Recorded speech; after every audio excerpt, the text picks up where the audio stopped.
Hello and welcome back to Beardychiel's Christmas Catch-Up Part 2.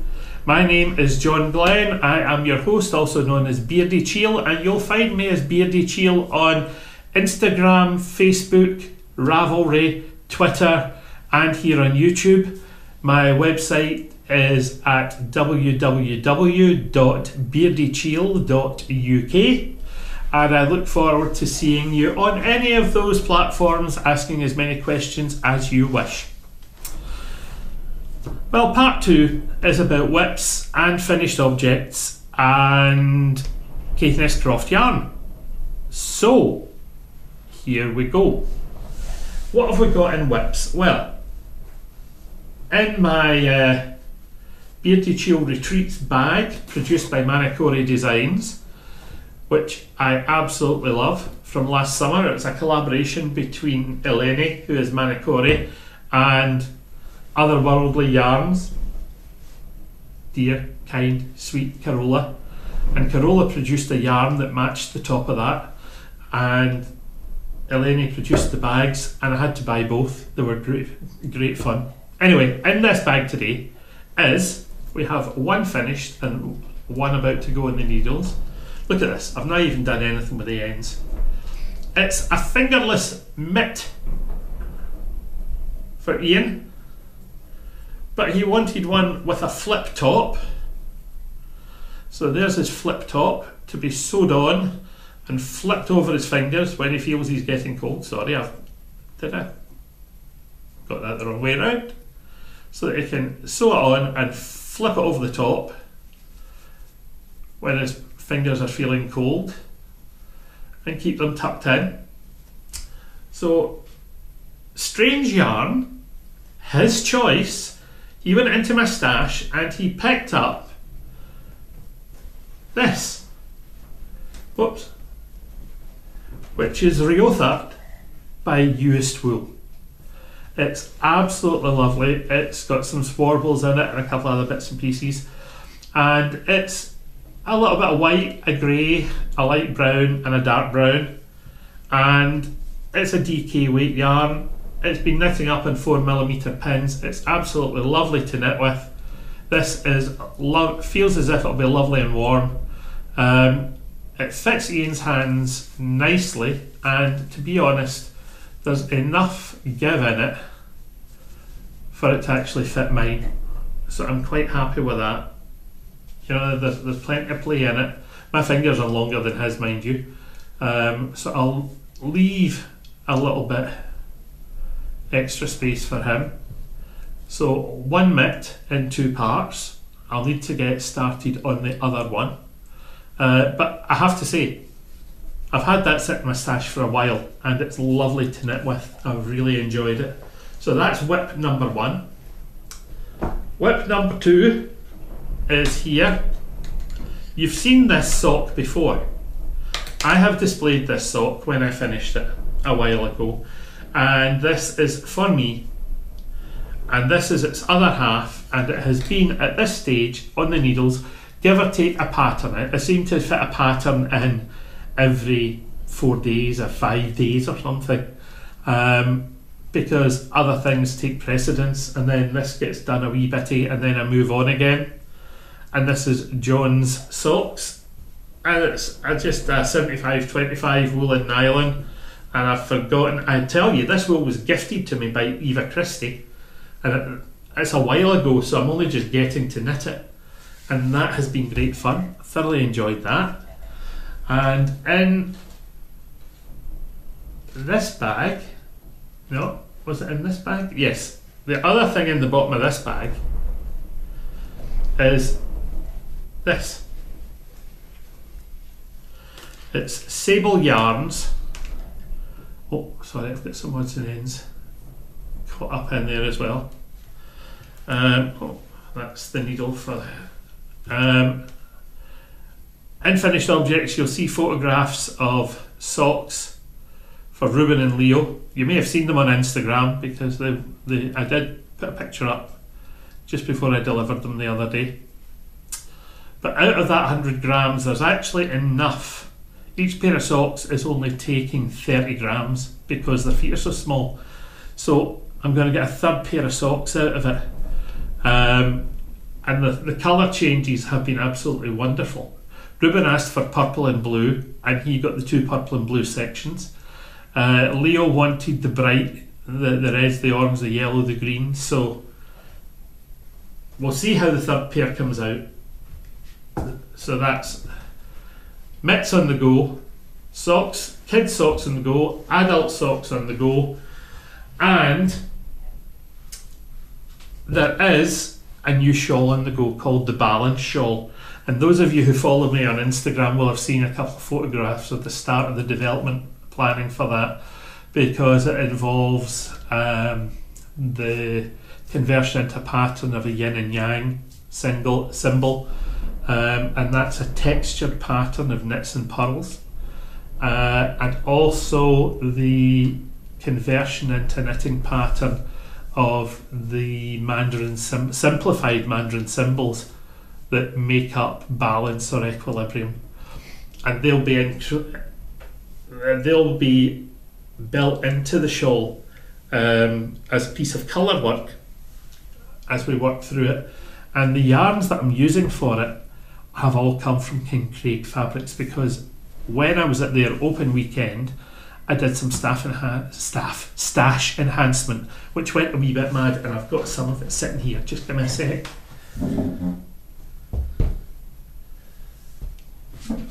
Oh, and a couple of cones. Oh, so there's a blue, a couple of 100 grams of that. There's a purple, tonal purple. There's a couple of 100 grams of that. And there's a couple of 100 grams of a light blue, almost a grey. There's an entire cone of that one, which is called, he says, the Sandpiper. And this is actually produced by JC Rennie. And it had, what is it? Yeah, I think it's a wool and cotton blend. But they also produced this one in the same range. And I love the colour of this one so much. This one is called Robin, that I had to have one of each. I love the Sandpiper and I love the Robin. The colours were just absolutely wonderful.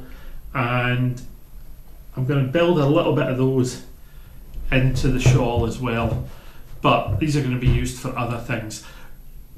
This is actually going into the shawl. The shawl, although these are all 4 plies, I'm actually twinning them and knitting them 2 strands at a time and treating them as a double knit for the shawl on 4.5mm needles, and it's coming on rather well, and I'm not willing to show you it yet. So that's that bit. What else is there in WIPs? Oh, the Tunisian crocheted 4-ply cardigan that I started ages ago has had a rest for a month or 2, and I'm just about to get started on that again. And I have a Tunisian baby blanket due because I have friends with a baby on the way. But in this bag, this is my double knit and scraps bag, and we have got some Mothie and the Squid Caithness Croft, Mothie and the Squid dyed Caithness Croft, and this is these are 2 of the Cocoa Pods colours that Gillian kindly dyed for me. This is mohair and alpaca, colour titanium from the Border Mill, and this is what's left of a 100% merino single from Knit Cosmic Strings called Blue Ocean. And all of these scraps have gone together into this brioche beanie. I just wanted a little bit of colourful hat, and I thought I'm going to use up the scraps, a 3-way decrease on the top and a leaf pattern, and just changing colours every start of a leaf pattern, and it's a lovely soft beanie. It's going to be absolutely fine, keeping the wind out the ears. I'm happy. If I get to keep it and it doesn't suddenly get stolen by one of the kids, it's nice to wear. The mohair spun with the alpaca is so downy and soft, and it's really nice and warm, and the Caithness Croft is nice to knit with, and just the combination of colours, when I saw them all together, I thought they have to go into something. So I knitted myself a hat, and the hat is done, and I've got enough left, and I might make another hat with a different pattern, just because it's fun to have breakout knitting. All you people who knit know you need a breakout. If you're working on something that's a big project like a shawl, every now and again you need to dump that and go into another bag and knit something else for an hour, because your eyes go looking at charts or whatever. So that's that one. What else is there in finished objects? Well, not here, but photographs will appear as I'm talking about them. There's the tattoo scarf. Now the tattoo scarf is black with flashes of neon pink, and neon pink with flashes of black, and just plain black merino. The black with flashes of pink were produced for me by Dye Candy in Belfast. What an amazing dyer, absolutely superb. The neon pink with flashes of black were by Gamer Crafting, and again, super indie dyers. And the minute I described what I was producing and that it was for a tattoo artist, these two knew exactly what I needed and produced perfect yarns, and it resulted in a 12-foot long, 12-inch wide scarf, which went to Mark, one of the tattoo artists in Saint-Peur here in Thurso, where I've had some work done. And we were talking about commissioning things and going, you know, people asking for tattoos and getting the planning work done and then not following through. And we were talking about knitting, because I've known the tattoo artists there since they were high school kids. And they said, well, how does it work with knitting? And I said, well, what would you expect to pay for? And we were talking about general pricing. And Mark said, you know, he said, I'd never actually thought of that. He said, but if you're asking somebody to sit for hours knitting, you would expect to pay them maybe the national minimum wage. But if they're designing something specifically for you, it's no different to getting a tattoo. It's something you're going to have for years, because if you're paying for really good yarn, really good wool, you're going to have it for a really long time. I said, that's right. Any chance I could commission a scarf? And I said, I don't take commissions as a rule. I'm sorry. I'll do the design work for you. And as we were chatting, I said, look, I'll tell you what, I'll do it for you, as long as I can use it for promotional purposes. And he said, yeah, that's absolutely fine. Thank you very much indeed. He said, but I'll pay you. He said, I'll pay you. How do you want me to pay you? Will we work out a price for it, or do you want me to just pay you in ink? So he's preparing a design for a 4-arm tattoo for me, which is absolutely fine. Fair exchange, barter rather than payment. I'm happy, he's happy. When I came back after I delivered his scarf and a matching hat, I might add, because there was enough yarn, I still had a fair amount of the bright pink with flashes of black. Now, his other half, his partner, is called Kirsty. She's a piercer, and she works in the same salon. And I thought, well, if you've got the black with hints of vibrant pink, let's knit the vibrant pink with hints of black predominantly for her. It's a much shorter scarf. It's only about 7 feet, and it's not quite so wide. It's only 8 inches wide. And again, they're both brioche patterned scarves. Rattled up really, really quickly. Dropped it off, and I forgot to take pictures of the bright pink one. I took pictures of the black one, and those pictures will have been appearing. So that was fine. I finished the socks for Leo and Ruben, photographs here. I've just found out that the socks for Ruben are a wee bit tight in the instep, so rather than leave them footering with them, I'm going to rip them out and re-knit them. I know that's a terrible thing to say because the wee fella wants his socks, but I've made a mistake in my calculations when I was producing the pattern, so it's only fair. I'll get them back tonight, I'll rip them out the next day or two, and I'll get knitting on those as quickly as I possibly can. What else did I have on my list? Oh, the wavy skirt. I knitted a skirt for Sarah using the same pattern, or a variation of the pattern that's in the Waves and Bubbles cowl, because Ian, messing around with the Waves and Bubbles cowl, being a skinny little devil, put it on as if it was a mini skirt, and his mum said, I would wear that, but I don't want the loops, I don't want the bubbles bit, I want the waves and something else. So she got a set of waves and she got some brioche, and the photographs are, and she loves it, and it's cosy, and the yarn for that all came from Midwinter Yarns. It's Blaine chunky, 100% wool. It's gorgeous to knit with. Oh my god, it's nice.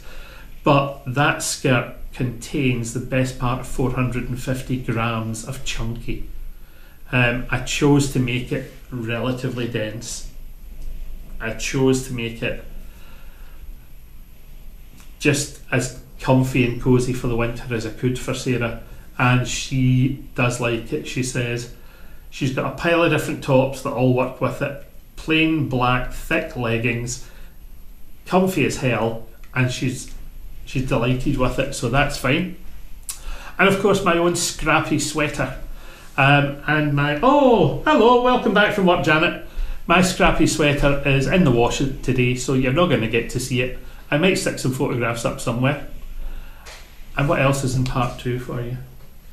Oh, Caithness Croft Yarm. The Kogel DK that this was dyed from has gone quite well over the summer. There are only, I think, about 18 skeins left. So if you're wanting any of that, head to the website, you can order it there. If you need international postage and packing, let me know. I'll find out the cost, and we can, once you know the cost, we can determine whether or not you want to go ahead. In fact, I've just had some go off to America, and I'm delighted that it has gone off. I'm hoping that it arrives safely this week, fingers crossed. The next batch, which is called Old Hall, is Cheviot, and it's coming back as a 4-ply or fingering weight and as an Aran weight, in natural, in cream. I might have some of that dyed, I haven't decided yet, and we will let you have a look at that in the next couple of weeks. And there's a batch went off before Christmas of Charolais Cheviot Cross, and some Shetland Cross in 3 colours. So the Charolais Cheviot is just whites, and the Shetland is a toffee brown, a grey, and a black with a hint of brown, almost like Swarbles black brown. And that should come back in the near future. In fact, I've got to start skirting and prepping the next batch to go off after that. And that is going to bring me effectively to the end of this little bit. If I manage to get my sweater dried, I might suddenly pop in a little extra section at the end of me modelling the appropriate short-sleeved scrappy sweater, because I always have my sleeves rolled up. What's the point of knitting long sleeves for me? I don't wear the blasted things, so I only knitted half sleeves on it to the elbow, and I'm happy. What else have I to tell you for this bit? You can see and hear the rain, probably. It's pretty obnoxious outside. I think I'm going to call it a day there. I've got some salmon for tonight's dinner. I'm going to get the salmon cooked. One other thing to remind you of is, if you're watching this and you haven't seen part 1, there is a New Year giveaway on the go, and the New Year giveaway will run until Friday the 4th of January at 23:59 hours Greenwich Mean Time. You have to like and subscribe the video, follow Beardychiel on Instagram, and follow Beardychiel Designs on Facebook. If you're doing that, you can message me on Instagram or on Ravelry. I don't care where you message me with the message "count me in." First prize is going to be Sundrops 100% BFL 4-ply by Ovis Yarns. It was sitting in my stash, and when I was looking out a prize, I thought that looks like summer, and allowing for the freezing cold weather, something with a summery appeal. I thought that's going to be nice. And second prize is a Beardychiel needle gauge. Now these are on sale in the shop on the website at the moment if you're interested. They come in 3mm plywood. They are hand sanded and polished with orange oil by myself. I don't think wooden products do well without something to protect them, so I like natural finishes, so it's an orange oil finish with the lightest final coat of wax just to protect the wood. So first prize, skein of yarn. Second prize, Beardychiel's needle gauge. As I say, message me, count me in, and you can find me on, make sure you're subscribed here on YouTube, make sure that you've got me on Instagram, and you've got Beardychiel Designs on Facebook, and all will be well with the world. So until I get part 3 up with the Rhodes Retreat launch details for 2019, keep happy, keep knitting, cheerio.